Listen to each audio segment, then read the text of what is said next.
the spectacular Niagara Falls on the US-Canadian border, lit up in blue and yellow, in solidarity with the people of Ukraine and against the Russian invasion. Well, landmarks on both sides of the border have also been lit up in support of Ukraine, and that support extends far beyond North America.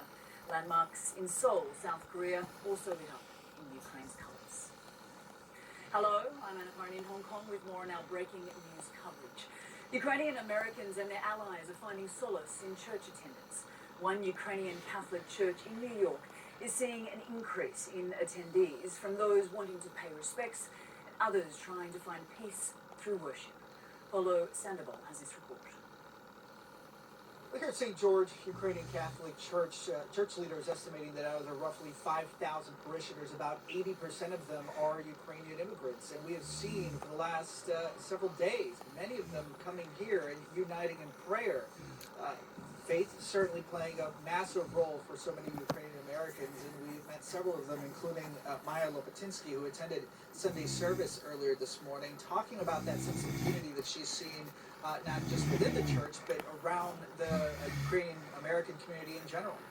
It did, and I think to see how packed the church was so early in the morning on an 8 a.m. on a Sunday, it just made me feel connected to a community. I feel, I'm Ukrainian American, I was born here.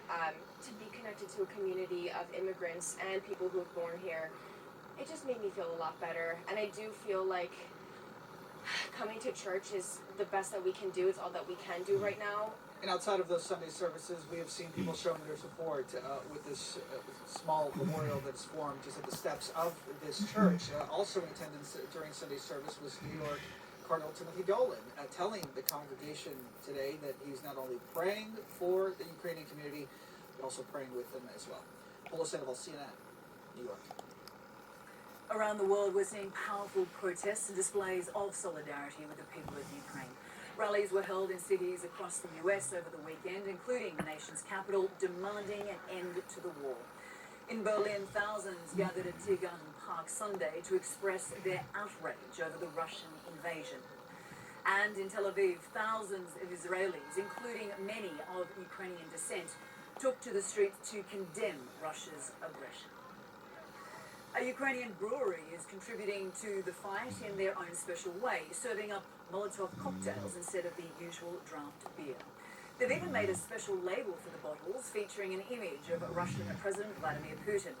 Last week, the Ukrainian Ministry of Defense encouraged citizens to make Molotov cocktails to combat the Russians, even providing complete instructions on how to make them online.